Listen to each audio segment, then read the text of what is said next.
Bonjour à tous. Il y a eu une cascade d'annonces ces dernières heures, littéralement, sur le nouveau traité mondial sur les pandémies de l'OMS qui est finalisé, pas encore adopté, mais on va y revenir, avec une grosse surprise à l'intérieur.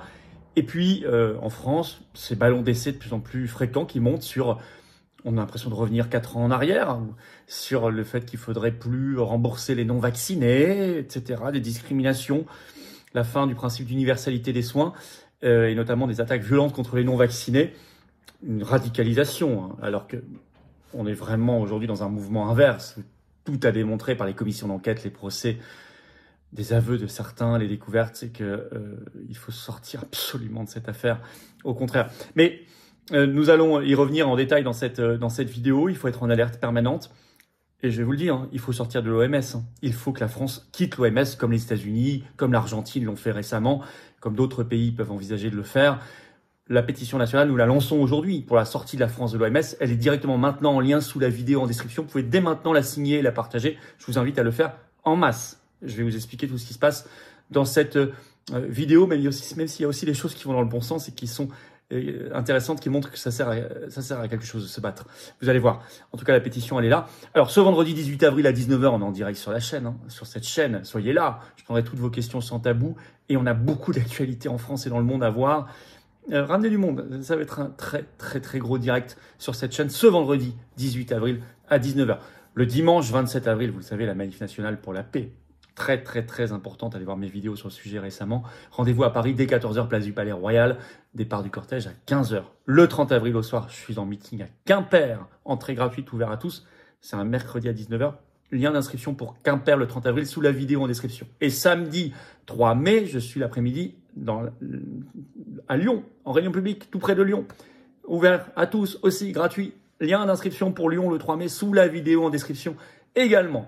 On fait beaucoup de choses. Oui, on lâche pas le morceau, on chôme pas, mais je crois qu'il faut. Et vous allez apprendre beaucoup de choses dans cette vidéo. Merci de la partager partout. Merci pour cela de vous abonner à cette chaîne YouTube par un petit clic gratuit sur s'abonner.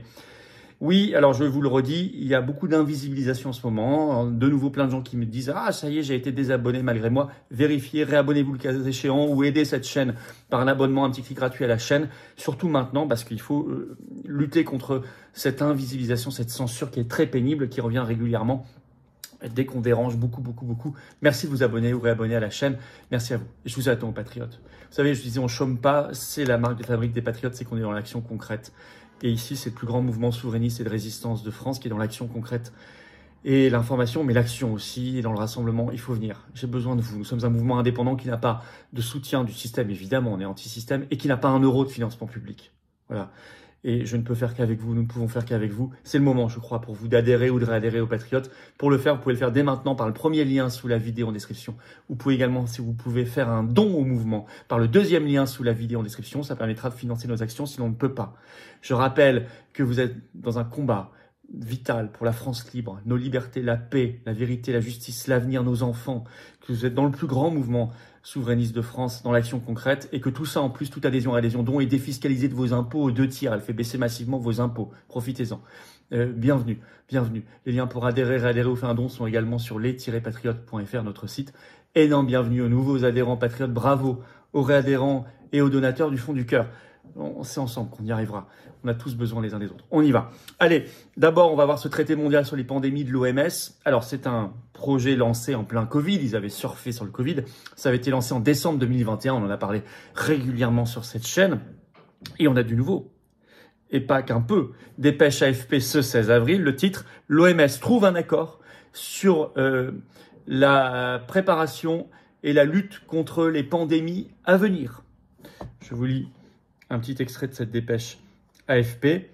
Ce soir marque une étape importante dans notre voyage commun vers un monde plus sûr, a déclaré le directeur général de l'OMS, Tedros Ghebreyesus, donc le numéro 1 de l'Organisation mondiale de la santé, aux délégués vers 4 h du matin à Genève, siège de l'OMS. Vous avez écrit l'histoire, leur a-t-il dit. Pour l'OMS, ses États membres ont fait un grand pas en avant dans les efforts visant à rendre le monde plus sûr face aux pandémies, en élaborant un projet d'accord qui sera examiné lors de la prochaine Assemblée mondiale de la santé en mai. Il aura fallu une dernière journée et une nuit de négociation avant que l'ensemble du texte soit validé. On a topé à 1 h 58 du matin, a indiqué à l'AFP un délégué. Donc, c'est le traité mondial sur les pandémies, qui n'est pas encore formellement adopté. Ça doit l'être à partir du 19 mai, jour de réunion de l'Assemblée mondiale de la santé. Ça doit l'être ou pas. On va en reparler. Alors, pour le numéro 1 de l'OMS, il a ajouté, je cite toujours, « Le virus est le pire ennemi. Il pourrait être pire qu'une guerre. » Bon, donc on voit qu'ils sont dans la dramatisation. Alors, si on regarde ce qu'il y a dans cet accord, l'agence Reuters a fait une dépêche ce 16 avril en précisant bien, et c'est pour ça que c'est très problématique, que ça reste, je cite, un pacte juridiquement contraignant. Le deuxième seulement dans l'histoire de l'OMS, après un premier dans les années 90 concernant la consommation de tabac. Ensuite, on est allé voir, moi je suis allé voir directement, parce que dans les articles de presse, il n'y a pas grand-chose. Je suis allé directement voir le communiqué de presse publié ce 16 avril sur le site officiel de l'OMS. Et voilà ce que j'ai trouvé de plus inquiétant. Je vous le cite. Dans cet accord, il y a, je cite, la prise de mesures concrètes sur la prévention des pandémies, y compris par le biais d'une approche One Health, une seule santé. Alors, dès que moi je vois le mot One Health, en anglais, écrit quelque part, ça allume une alarme ici. Parce que c'est un terme qui est utilisé en permanence et depuis plusieurs années par Bill Gates, par Macron, par Trudeau quand il était encore là, au Canada, par Ursula von der Leyen, présidente de la Commission européenne. C'est l'approche tout intégrée mondialiste de la santé qui fait que, par exemple, on lance des vaccins ARN messagers contre les canards. C'est au nom de l'approche One Health. C'est au nom de cette approche que Bill Gates, en Afrique et dans le monde, il va s'occuper de vaccins, de santé, mais aussi d'alimentation et d'agriculture, en refourguant de plus en plus d'OGM, par exemple, aux paysans africains. Avec tous les problèmes qu'on connaît là-bas, il y a beaucoup de problèmes et de gens qui se méfient et qui se détournent de lui, quand ils peuvent encore le faire. C'est au nom de l'approche One Health, du début à la fin de la chaîne, dans une approche mondialiste.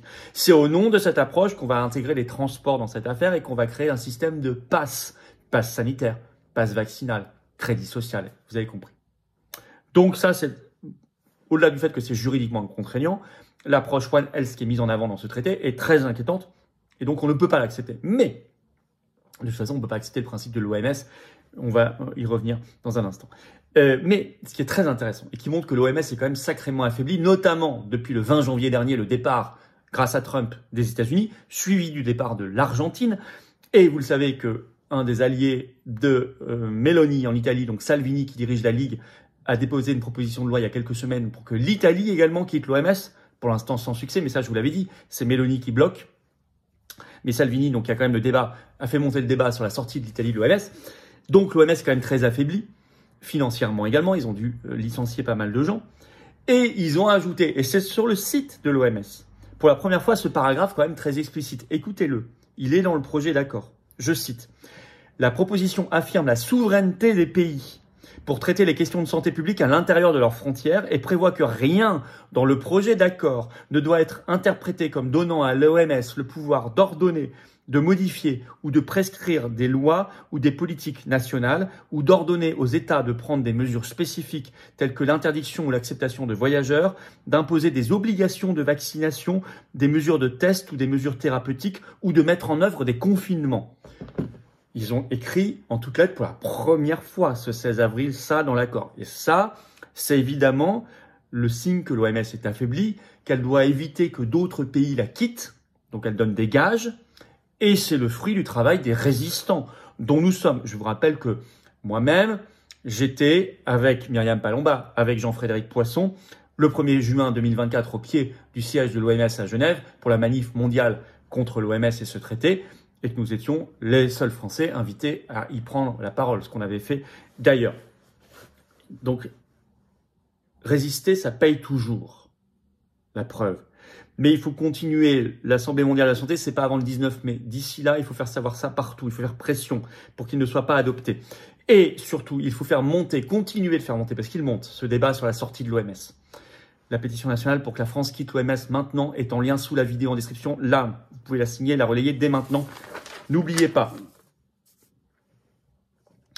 Car en France, ça se déchaîne avec des ballons d'essai lancés dans le contexte de l'état d'urgence budgétaire. Vous savez, ils vont essayer de foutre la trouille aux Français, pour parler vulgairement, avec cet état d'urgence budgétaire. J'ai fait une vidéo ce mardi, 15 avril, sur la chaîne. Si vous ne l'avez pas encore vue, sur l'état d'urgence qu'ils décrètent, etc., en matière de budget, courez la voir après cette vidéo et la relayer aussi parce qu'elle est importante. Elle n'a peut-être pas encore été assez vue, mais il y a beaucoup d'invisibilisation en ce moment. Pensez à vous abonner à la chaîne.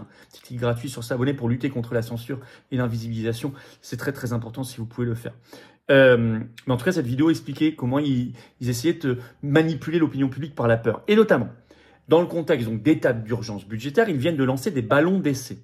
Le premier à l'avoir fait, c'est ce 15 avril sur France Info, le patron du MEDEF, rien que ça, Patrick Martin, qui déclare ceci, tenez-vous bien. On a l'impression de revenir 5 ans en arrière. Je cite. Quand vous avez des patients qui refusent de se faire vacciner, qui ensuite sont hospitalisés aux frais de la collectivité, ce ne serait pas illogique de les faire payer. Il ajoute, on leur dit, vous avez refusé d'être vacciné, vous coûtez très cher à la collectivité, donc vous payez vos traitements. C'est-il seulement Monsieur Martin, patron du MEDEF, en disant cela? Au-delà du caractère immoral et ignoble d'une chose pareille, s'est-il seulement une seule seconde renseigné sur l'efficacité et la sécurité réelle de ces vaccins? Mais c'est pas fini. Et ça monte, ce ballon d'essai monte au niveau gouvernemental, puisque ce 16 avril, rebelote sur France Info, cette fois de la part du ministre de l'économie lui-même, Éric Lombard, qui déclare ceci. C'est vrai que des personnes qui ne se font pas vacciner et qui ensuite coûtent cher à la collectivité, ça peut interroger. Mais ensuite, alors il dit, je suis pas sûr d'être totalement d'accord avec mon ami Patrick Martin, donc ce que je viens de vous dire, enfin, je suis pas totalement d'accord, mais bon, il dit pas non plus qu'il est en désaccord, il vient de dire à peu près la même chose, donc l'air de rien, il lance le sujet dans l'atmosphère. Et il est ministre de l'économie. Au moment où vous avez un autre ballon d'essai lancé par un rapport publié ce 14 avril de la Cour des comptes qui s'appelle « Repenser notre modèle social », et qui dit qu'il faudrait maintenant, je cite, rembourser les médicaments en fonction des revenus. Alors, si on y réfléchit rapidement, on se dit oui, c'est normal, les riches doivent être moins remboursés que les pauvres et tout. Bon, d'abord, ça rompt complètement le principe d'universalité du modèle social français. Et ensuite, quelle sera la définition d'ailleurs de quelqu'un qui est riche ou pas riche? À mon avis, toute la classe moyenne sera mise dans riche, donc faire très attention à ça. Puis en plus, les critères peuvent changer et être abaissés chaque année. Mais en plus, ça rompt un principe, l'universalité, qui est le principe de la sécurité sociale créée après-guerre. Vous pouvez rompre l'universalité sur les revenus, mais vous pouvez la rompre aussi sur, par exemple, votre état vaccinal. En fonction de votre état vaccinal, on vous remboursera ou pas.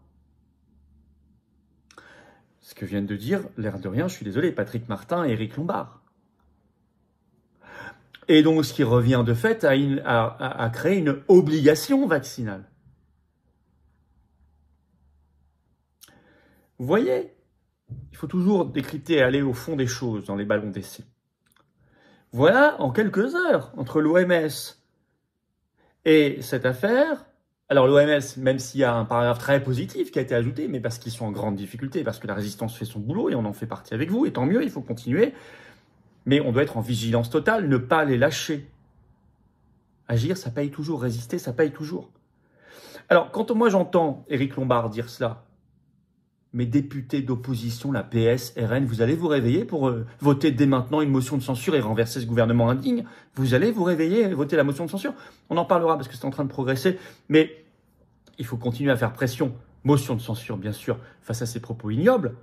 Et puis, sortie de la France de l'OMS, revenir à une approche humaine de la santé, avec respect de la souveraineté des peuples et des nations, et souveraineté des individus par rapport à leur propre choix de santé. Ça va ensemble, la souveraineté des peuples et la souveraineté des individus. Ça aussi, c'est l'approche des patriotes. Beaucoup de choses dans cette vidéo, et notamment la nécessité de sortir de la France de l'OMS. Il y a la pétition nationale en lien sous la vidéo en description à signer, relayer maintenant.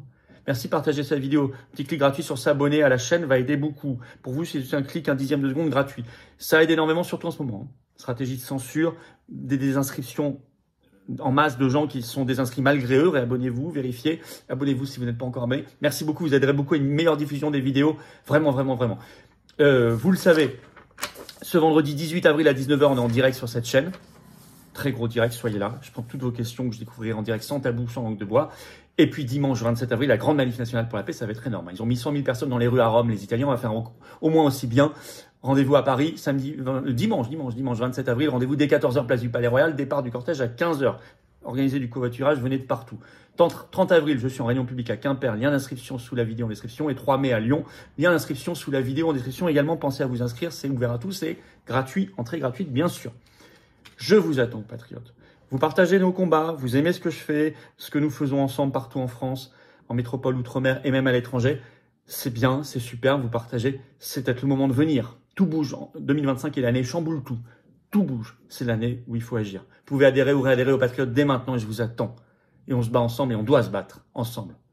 Seul on fera rien, ensemble on gagne.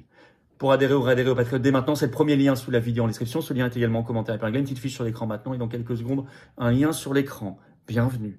Vous pouvez également, ou re-bienvenue si vous réadhérez, bravo. Vous pouvez également faire un don au mouvement par le deuxième lien sous la vidéo en description. Ça permet de financer aussi nos actions car nous n'avons pas un centime de financement public. Nous sommes un mouvement indépendant. Je rappelle que toute adhésion, réadhésion ou don aux Patriotes entraîne une défiscalisation aux 2/3 pour vous. Ça fait baisser concrètement, massivement vos impôts. Profitez-en. Vous mettez 100 €, ça enlève 67 € de vos impôts. À titre d'exemple. Plus, ça enlève plus, moins à proportion. Énorme bravo aux donateurs et aux réadhérents. Bienvenue aux nouveaux adhérents Patriotes. Vive la France.